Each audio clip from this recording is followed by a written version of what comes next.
Good morning, அஸ்ஸலாமு அலைக்கும். Welcome to J moms kitchen. எல்லா புகழும் இறைவனுக்கு. ஹாய் வீவர்ஸ், நீங்கள்லாம் எப்படி இருக்கிறீங்க? இன்றைக்கி நம்ம கொஞ்சம் வித்தியாசமான ஒரு தோசை பார்க்க போகிறோம். சுரக்காய் தோசை. கண்டிப்பாக தெரிஞ்சவங்களுக்கு பிரச்சனை இல்லை, தெரியாதவங்க இது எப்படி செய்யணும்னு கற்றுக்குறேங்க.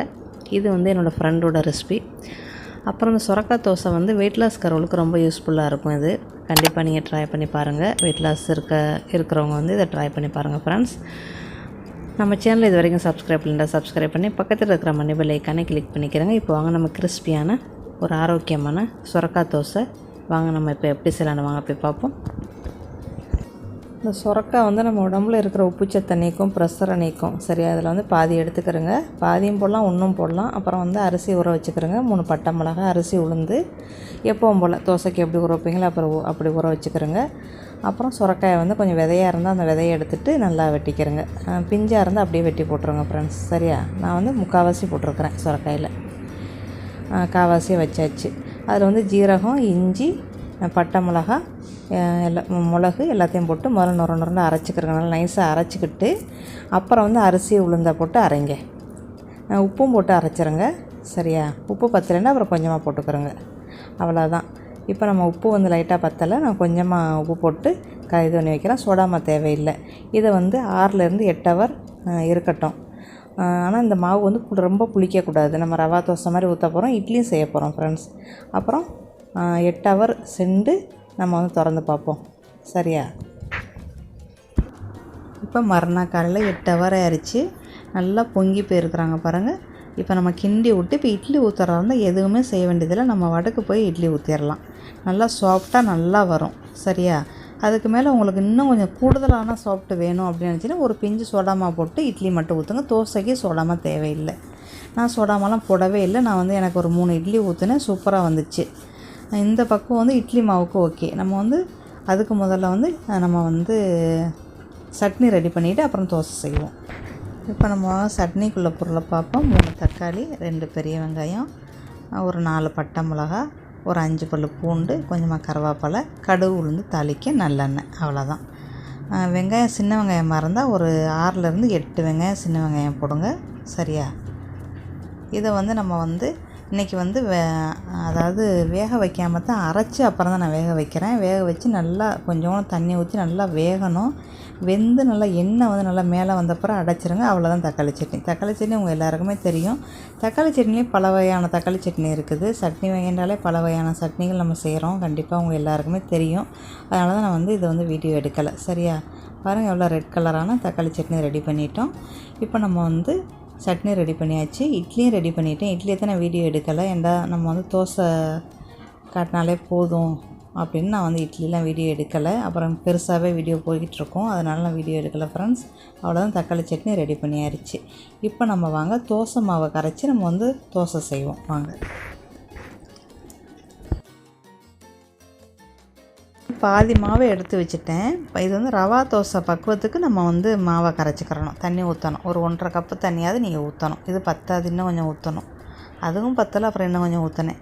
எப்படி பார்த்தாலும் 1.5 கப்பு தண்ணி ஊற்றணும் பாதி மாவுக்கே. சரியா, இதில் நம்ம போட்டு அரைச்சிருக்கிற பொருள் என்னென்னா உளுந்து, அரிசி, சுரக்காய், பட்டை மிளகாய், இஞ்சி, அதைத்தான் நம்ம போட்டு அரைச்சிருக்கிறோம். மிளகு, ஜீரகம் போட்டு அரைச்சிருக்கிறோம். சோடாமெல்லாம் போடவே இல்லை. சரியா, இன்னும் கொஞ்சம் தண்ணி ஊற்றணும்.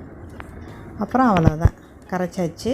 கரைச்சி வச்சுட்டு கொஞ்சமாக ஜீரகத்தூள், மிளகுத்தூள், கொஞ்சோண்டு புதினா, கொஞ்சோண்டு கருவேப்பிலை, பட்டை மிளகா வேணாலும் போட்டுக்கிறேன். ஏன்னா ரவா தோசை மாதிரி தானே செய்ய போகிறோம். நான் ரவா தோசை ரெசிபி, முட்டை ரவா தோசை ரெசிபிலாம் நான் ஏற்கனவே போட்டிருக்கிறேன். அதெல்லாம் போட்டு 1 வருஷம் ஆச்சு. அந்த லிங்க் கீழே கொடுக்குறேன் ஃப்ரெண்ட்ஸ், உங்களுக்கு வேணுண்டா போய் பாருங்கள். எங்கள் கடை ரெசிபி தான் அதெல்லாம். சரியா, இந்த தோசை வெயிட் லாஸ்காரவங்களுக்கு ரொம்ப யூஸாக இருக்கும். இது ஏன் நான் சொல்கிறேன்டா, நம்ம காலையில் சாப்பிட்டோம்னா ராத்திரி வரைக்கும் நம்மளுக்கு பசிக்க மாட்டேங்குது. இந்த ரெசிபி உண்மையிலே இது என் ரெசிபி கிடையாது ஃப்ரெண்ட்ஸ். என்னோடய ஃப்ரெண்டு துபாயில் இருக்காங்க. அவங்க சொல்லி இந்த வீடியோ நான் போடுறேன். சரியா, இது அவங்களோட ரெசிபி தான். அப்புறம் தோசைகளை நல்லா சூடு பண்ணிக்கிறேங்க. ரவா தோசைக்கெலாம் நம்ம தோசைகளை நல்லா சூடு பண்ணிக்கிடுவோம். அந்த மாதிரி நல்லா சூடு பண்ணிக்கிறேங்க. அப்புறம் ஆப்பையை வச்சு அப்படி ஊற்றுங்க. இந்த மாவு கூட கொஞ்சம் திக்காக தான் இருக்குது. தோசை செய்யும்போது நீங்களே பாருங்கள், இது கூட கொஞ்சம் திக்கு தான். நம்ம அப்புறம் இன்னொரு 1/4 கப்பு தண்ணியை ஊற்றி நான் கலந்துக்கிறேன். ஆனால் இந்த மாதிரி ஊற்றினா உங்களுக்கு ரொம்ப ஈஸியாக இருக்கும்.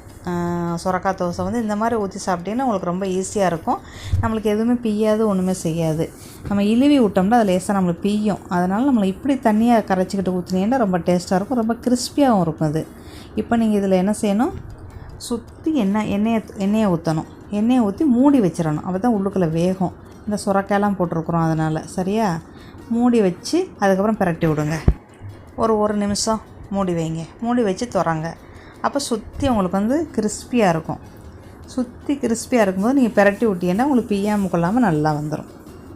உங்களுக்கு அதுக்கு மாதிரி கல் வந்து உங்களுக்கு வந்து சுரண்டு இருக்குது, ஒன்றும் வரமாட்டாங்குது, பிய்யுது அப்படின்னா நீங்கள் வெங்காயத்தை வந்து எண்ணெயில் தொட்டுக்கிட்டு நல்லா தேய்ங்க. அந்த கல்லை தேய்ச்சிட்டு ஊற்றுனீங்கன்னா உங்களுக்கு நல்லாயிருக்கும். நல்லா கிறிஸ்பியாக இருக்குது. பார்த்தீங்களா? நல்லா கலராக நல்லா கிறிஸ்பியாக இருக்குது. கண்டிப்பாக அதை ட்ரை பண்ணி பாருங்கள் ஃப்ரெண்ட்ஸ். இந்த தோசை இட்லியும் நல்லா சூப்பராக இருந்துச்சு, நல்லா சாஃப்டாக இருந்துச்சு. ஆனால் இட்லி நான் ஊற்றுனது தான் வீடியோ எடுக்க மறந்துட்டேன். சரியா? இந்த தோசை மட்டும் போட்டால் போதும் அப்படின்னு நான் வந்து அதை எடுக்கலை. நீங்கள் இட்லியும் ஊற்றிக்கிறங்க. உங்களுக்கு ரொம்ப இட்லி சாஃப்டாக வேணும்னா இட்லி மாவுக்கு என்ன செய்யுங்க, கொஞ்சமாக சோடாமா போட்டுக்கிறோங்க. சரியா? இது வந்து மறுபடியும் நான் தண்ணி ஒரு 1/4 கப்பு மறுபடியும் ஊற்றினேன். இந்த மாதிரி நம்மளுக்கு வந்து இப்படி ஊற்றும் போது அப்படியே சுருண்டு அப்படியே பிள்ளியாக வரணும். இதுதான் நம்மளுக்கு கரெக்டான பக்குவம். சரியா? இது எனக்கு மொத்தம் வந்து 8 தோசை 3 இட்லி வந்துச்சு எல்லாம் மொத்தம் மாவு. சரியா? அவள் சுற்றி மூடி வச்சு எண்ணெயை ஊற்றினீங்கன்னா அவளுக்கெல்லாம் நம்மளுக்கு சுற்றி எல்லாம் கிறிஸ்பியாக இருக்கும். அது நல்லாயிருக்கும் சாப்பிட. அப்புறம் கொஞ்ச நேரம் மூடி வைங்க. மூடி வச்சுட்டு இப்போ பிரட்ட முடியாது, நம்ம கொஞ்ச நேரம் இருக்கணும். இப்போ பிரட்டினா நம்மளுக்கு பிய்யும். நம்மளுக்கு வந்து சுற்றி நல்லா கிறிஸ்பியாக வந்த பிறகு பிரட்டினா நம்மளுக்கு ஈஸியாக பிரட்டிடலாம்.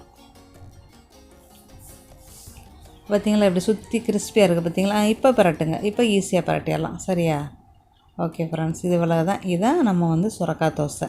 ரொம்ப ஒரு அற்புதமான தோசை. இதுக்கு வந்து தேங்காய் சட்னி, பூண்டு சட்னி, எள்ளு சட்னி, புளி சட்னி, அப்புறம் தக்காளி சட்னி எல்லாம் நல்லாயிருக்கும். ரொம்ப சூப்பராக இருக்கிறது. இதுக்கு வந்து தேங்காய் சட்னி சூப்பராக இருக்கும். இந்த மாதிரி இழுவாமல் ஊற்றினீங்கன்னா உளுத்தப்பமாக ஊற்றிடலாம். அதுவே நம்ம வந்து இழுவி ஊற்றினோம்னா கல் தோசை. அடை தோசையும் நீங்கள் செய்யலாம். இதில் தடிப்பமாக ஊற்றினீங்கன்னா அடை தோசையாக செஞ்சிடலாம். அடை தோசையாக இருந்தால் கொஞ்சமாக ஏதாவது ஒரு வெஜ்ஜு எது இருந்தால் அதில் வெட்டி போட்டு தேங்காய் பூ போட்டு செய்யுங்க. அது ரொம்ப சூப்பராக இருக்கும். சரியா? நான் இன்றைக்கி எல்லாமே ப்ளெயினாக தான் செய்கிறேன். அப்புறம் அதையும் மூடி வைங்க. மூடி வச்சுட்டு பிரட்டி போடுங்க. கிறிஸ்பியான தோசை ரெடி. பாருங்கள், சுற்றி நல்லா வெந்துருச்சு. இப்போ நம்ம வந்து திருப்பி போட்டுறோம். அவ்வளோதான் ஃப்ரெண்ட்ஸ், ஒரு அருமையான சுரக்காய் தோசை ரெடி பண்ணிட்டோம். கண்டிப்பாக நீங்கள் ட்ரை பண்ணி பாருங்கள். முக்கியமாக வெயிட் லாஸ் இருக்க விரும்புகிறவங்க வந்து இதை கண்டிப்பாக ட்ரை பண்ணி சாப்பிட்டு பாருங்கள். கண்டிப்பாக உங்களுக்கு யூஸ்ஃபுல்லாக இருக்கும். இன்னொரு நல்ல பதிவில் சந்திக்கிறேன். தேங்க்யூ ஃபார் வாட்சிங். இந்த வீடியோ பிடிச்சா லைக் பண்ணுங்கள், கமெண்ட் பண்ணுங்கள். இது வரைக்கும் நம்ம சேனலை சப்ஸ்கிரைப் பண்ணுங்கள். சப்ஸ்கிரைப் பண்ணுங்கள். Thank you. Thank you for watching JJ Mom's Kitchen. Bye. See you soon.